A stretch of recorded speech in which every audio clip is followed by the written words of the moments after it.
Bienvenue à tous. Aujourd'hui, on analyse cet essai vidéo de cette chaîne YouTube anglo-saxonne, MrBeast is Everything Works with Society. Cette vidéo ne parle pas seulement de MrBeast, elle parle de ce que devient Internet quand tout est optimisé pour l'attention. C'est une vidéo virale que j'ai analysée et fait un parallèle entre MrBeast et une figure symbolique ancienne appelée Moloch, un concept utilisé pour décrire des systèmes qui poussent à l'escalade permanente, en l'occurrence l'ultra-divertissement. Mais les questions ne portent pas sur est-ce que le mythe de Moloch est vrai. La vraie question c'est est-ce que ce que décrit cette vidéo YouTube correspond à la réalité de YouTube. Pour comprendre cette analyse, il faut d'abord simplifier 3 idées principales. Première idée, YouTube n'est pas juste une plateforme de vidéo. YouTube est un système qui récompense ce que retient l'attention.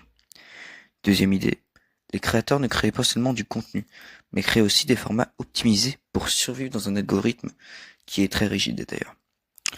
Troisième idée, si un format marche, il est immédiatement copié et amplifié. Ça, je pense que vous l'avez tous remarqué. Et c'est dans ce contexte-là que le cas MrBeast, qui est quand même le numéro 1 mondial dans le YouTube Game, devient très intéressant. MrBeast n'est pas juste un YouTuber populaire. Il est probablement l'un des créateurs les plus optimisés de l'entièreté de l'histoire de la plateforme. Ses vidéos suivent une logique très simple.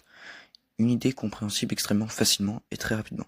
Ces concepts peuvent être même facilement appréhendés par des enfants de très jeune âge.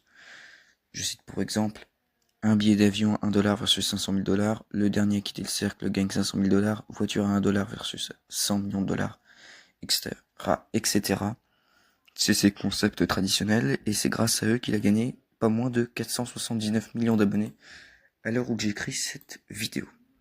Ensuite, ils ont des enjeux énormes. La preuve, ça je vous l'ai montré, avec les millions de dollars qui sont pariés, des progressions de plus en plus constantes et des montées en intensité au fil du temps.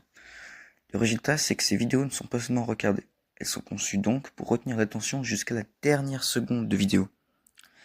Et c'est là que la vidéo que j'analyse propose une lecture intéressante. Elle dit que ce système transforme même la générosité en format de spectacle. La première thèse, c'est celle de la consommation. Sur YouTube, absolument tout est mesuré. Le temps de visionnage, les clics, la rétention, et progressivement l'attention humaine devient une ressource économique. C'est à ça d'ailleurs que font référence les différents services quand ils disent que nous devenons nous-mêmes une marchandise sur Internet. Grâce aux différents formats gratuits, aux pubs, aux publicités ciblées, aux cookies, etc. Dans cette optique, même des contenus positifs peuvent devenir des formats optimisés. C'est là qu'entre en jeu un élément important du cas MrBeast, MrBeast Philanthropy. Beast Philanthropy est présenté comme un projet caricatif, séparé, dédié aux dons, à l'aide alimentaire, aux actions humanitaires. Mais dans la logique de la plateforme, tout ce qui est produit, même la charité, existe aussi dans un écosystème de visibilité. Ce que la vidéo originale suggère, c'est que la générosité elle-même devienne un format narratif. Des dons spectaculaires, des transformations visibles, des récits émotionnels forts. Vous en trouverez des dizaines dans les vidéos MrBeast. Et dans ce système où l'émotion est ce qui performe le mieux, la philanthropie devient aussi un contenu hautement optimisé. Mais il faut être précis, cela ne retire pas la réalité des actions, ça interroge simplement leur place dans un système médiatique. La deuxième idée, c'est celle du spectacle. Sur YouTube, plus une idée est simple, plus elle doit être amplifiée pour exister. C'est ce qui explique pourquoi les vidéos de MrBeast reposent sur des concepts extrêmement clairs, mais poussés à un niveau d'exécution très élevé. Le spectacle n'est pas seulement visuel, il est aussi émotionnel. Dans ce cadre massif, même des actions issues du Best Philanthropy, comme des dons massifs, des constructions ou des aides directes, prennent une forme très scénarisée. L'envoi d'une situation initiale, une intervention, celle de MrBeast, puis une transformation visible.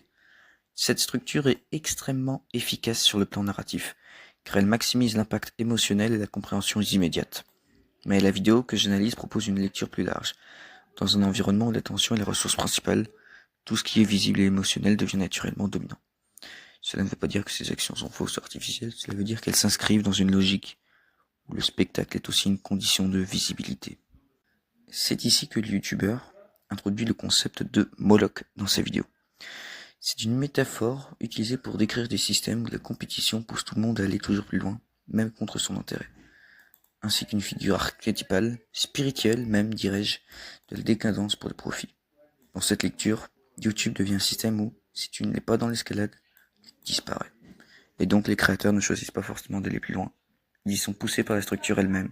C'est une image forte, mais ce n'est qu'une grille de lecture, pas une vérité absolue. La troisième idée principale, c'est l'escalade d'intensité. Sur YouTube, rester au même niveau signifie reculer. Donc tout doit grandir. Les budgets, les concepts, les enjeux. Cette logique crée un effet secondaire. Les créateurs les plus visibles sont ceux qui ont le plus réussi à s'adapter à cette escalade, et sont donc ceux qui se cinématographisent le plus, dirais-je. Mais ça crée aussi une pression constante.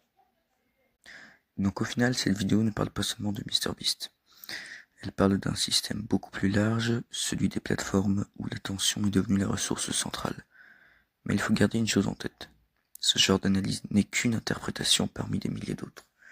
Elle peut aider à comprendre certains mécanismes, mais elle ne doit pas être prise comme vérité totale. Et au final, la vraie question, ce n'est peut-être pas qui contrôle le système, mais plutôt comment nous y participons tous, car ça dépasse de loin le cadre des réseaux sociaux. Sur ce, j'espère que vous aimerez cette petite synthèse vidéo que j'ai réalisée, et je vous demande de faire connaître votre idée sur cette théorie élaborée dans cette vidéo. Dans les commentaires, bien sûr. De suite, je vous souhaite une excellente journée ou soirée, et je vous remercie de tant d'attention que vous avez prêté à cette vidéo. Likez, s'il vous plaît, et abonnez-vous. Tchuss!